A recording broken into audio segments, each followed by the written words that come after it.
अजय जांडियाल हमारे साथ जुड़ गए हैं। अजय, ये ऑपरेशन ऑल आउट तो पहले से ही चल रहा है, अब ये जो ऑपरेशन तेज करने की बात हो रही है या फिर ग्राउंड पर जो सेना के अधिकारी उतरे हैं, क्या इसमें फर्क है? अब क्या नया होने जा रहा है? देखिए, सुरक्षा बलों के प्लानिंग बड़ी साफ है कि किसी भी तरीके से जम्मू कश्मीर में जो आतंकी छुपे हुए हैं उनको जल्द से जल्द मार गिराना है, क्योंकि जिस तरीके से लगातार आप देखें तो पिछले कुछ दिनों में आतंकी घटना हुई जिसमें टारगेट किलिंग का सिलसिला शुरू हुआ, जिसमें आम मासूम लोगों पर जो है ग्रेनेड से हमला किया गया, उनको तब निशाना बनाया गया। तो ऐसे में कहीं ना कहीं इन छुपे हुए आतंकियों का जब तक सफाया नहीं होगा तब तक सुरक्षा बलों को शांति नहीं मिलेगी। और ये साफ भी कर दिया गया है। 2 दिन पहले जब उपराज्यपाल मनोज सिन्हा ने एक बैठक की और उस बैठक में तमाम आला अधिकारी जो जम्मू कश्मीर पुलिस के हैं, जिनमें डीजीपी जम्मू कश्मीर नलिन प्रभात हैं और उनके साथ साथ जो बाकी अन्य अधिकारी हैं, एडीजी, डीआईजी, आईजीज और एसएसपीज, उनको साफ निर्देश दिए गए हैं कि किसी भी तरीके से आप जम्मू कश्मीर में शांति बहाली को सुनिश्चित करेंगे और जब तक एक भी आतंकी जिंदा है तब तक आप चैन से नहीं बैठेंगे। उसी को लेकर एक बड़ी कवायद शुरू की गई है, खासतौर पर पीर पंजाल के इलाके में। और जो आतंकी छुपे हुए हैं उन आतंकियों को मार गिराना एक बड़ी चुनौती है और उसी के लिए जो है लगातार आपको बता दूं कि इस वक्त कवायद तेज की गई है।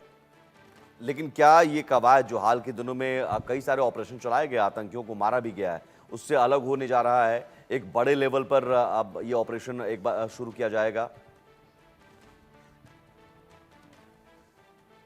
देखिए, बिल्कुल जिस तरीके से लगातार आप देखें तो जो पिछले दिनों घटनाएं हुई हैं चुनावों के दौर में, जब आप शांति देखी गई, लगातार चुनावों में खलल डालने का पाकिस्तान का जो प्लान था उसे नाकाम किया गया, चाहे वो पार्लियामेंट चुनाव रहे, उसके बाद विधानसभा चुनाव हुए और उसके बाद अब आप देखें तो चुनाव फिर से होने जा रहे हैं। ऐसे में इन चुनावों से पहले कहीं ना कहीं सुरक्षा बलों को इस चीज़ को, आने वाले जो चुनाव हैं, पंचायत चुनाव जो होने वाले हैं, उनसे पहले जम्मू कश्मीर में मौजूद आतंकियों को मार गिराना बेहद ज़रूरी हो जाता है। और खासतौर पर अगर आप एक चीज़ और देखें, जिस तरीके से लगातार पाकिस्तान में हालात खराब हुए, उसी तर्ज पर पाकिस्तान कहीं ना कहीं जम्मू कश्मीर में भी हमले करवा रहा है। दरअसल पाकिस्तान अपने इलाके को सुरक्षित नहीं रख पा रहा हो और वो इसीलिए चाहता है कि दुनिया अगर पाकिस्तान के हालात देखेगी तो कहीं ना कहीं पाकिस्तान पर उंगली उठेगी।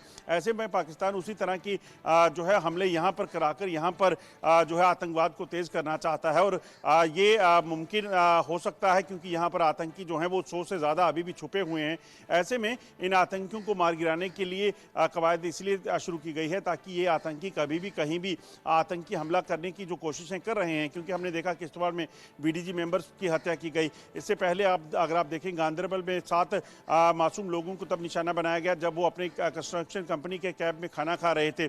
उसके बाद श्रीनगर में आप देखें तो जिस तरीके से आतंकी हमला करके वहाँ पर 12 मासूम लोगों को जख्मी किया गया, जिसमें एक महिला की बाद में मौत हुई।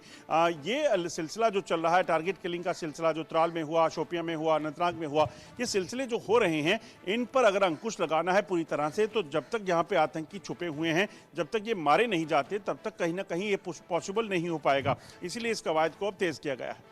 लेकिन सवाल है कि कौन कौन से वो इलाके हैं, जो स्पॉट हैं जहां पर आतंकियों के अभी भी छिपे होने की खबर है? क्योंकि आतंकी उन जंगलों में अक्सर छिपे होते हैं, वहां पर उन्हें ढूंढ पाना, उन्हें मार गिराना बहुत मुश्किल होता है, बहुत चुनौती होती है।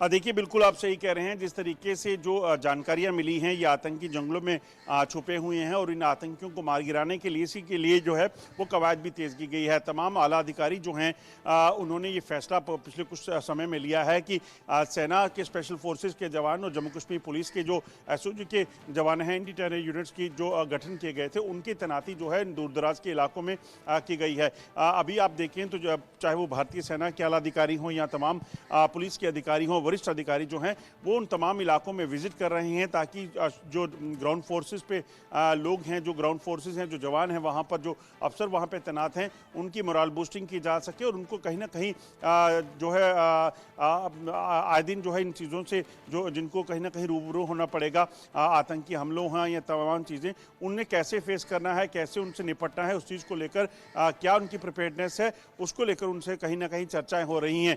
एसएसपी के साथ जब डीजीपी ने परसों मीटिंग की थी एलजी की मीटिंग के बाद, तो उसमें ये साफ जो है वो कन्वे किया गया है, निर्देश दिए गए हैं कि आपको अपने इलाकों को नहीं छोड़ना है और उन इलाकों में जहां पर भी इनपुट मिलता है उन आतंकियों के खिलाफ ऑफेंसिव होना है, ना कि डिफेंसिव।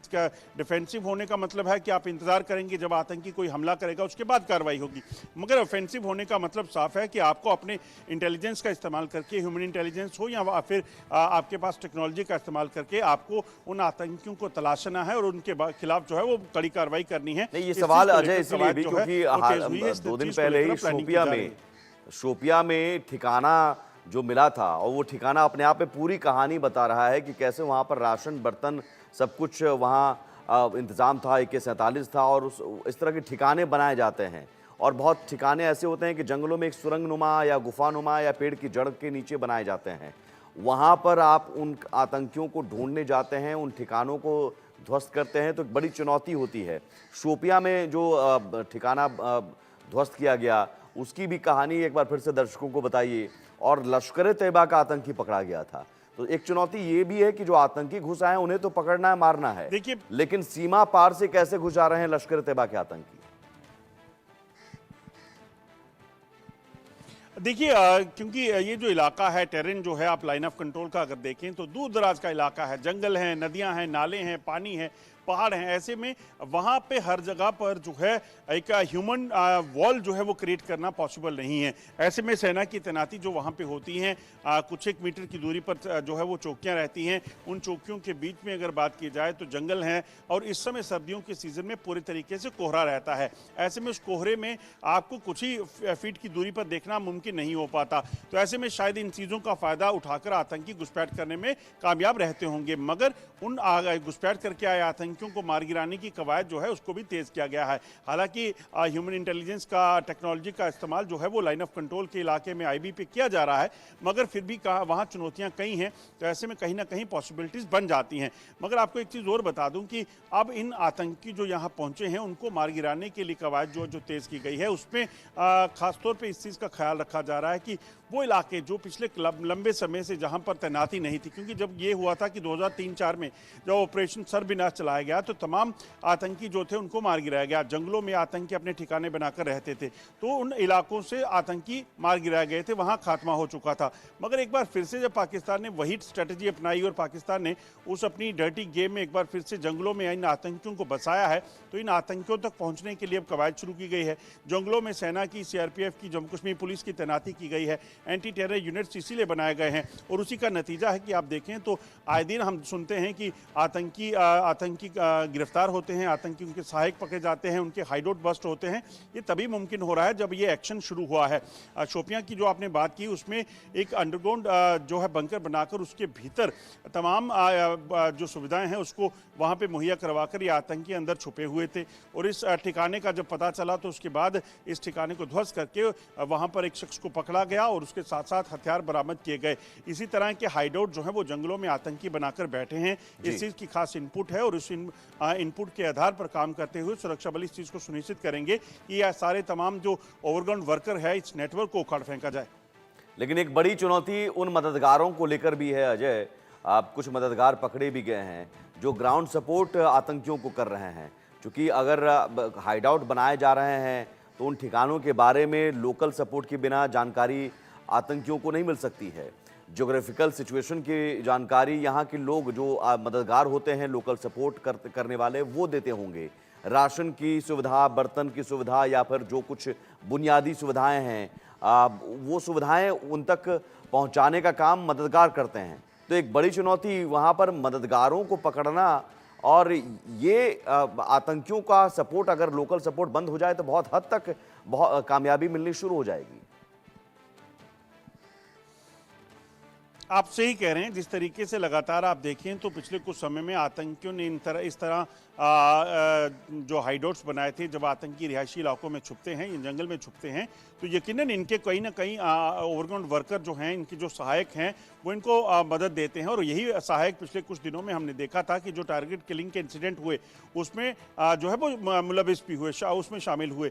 तो यकीनन वो एक बड़ा खतरा है, क्योंकि वो वाइट कॉलर लोग जो हैं या वो आम लोगों में रहने रहने वाले जो लोग हैं आतंकी होते हैं या आतंकियों के सहायक होते हैं, किसी को पता भी नहीं चल पाता। इसी तरह के कई वाकया जो है वो जम्मू में भी, कश्मीर में भी देखने को मिले हैं, मगर सुरक्षा एजेंसियां उस नेटवर्क को उखाड़ फेंकने के लिए भी काम कर रही है। ये जो जिंदा ओवरग्राउंड वर्कर पकड़ा गया है वो अब अगले नेटवर्क के बारे में बताएगा। इसी तरह से आप देखें तो पिछले कई इसी तरह से कार्रवाइयां हुई हैं जिसमें ऐसे लोग पकड़े गए हैं।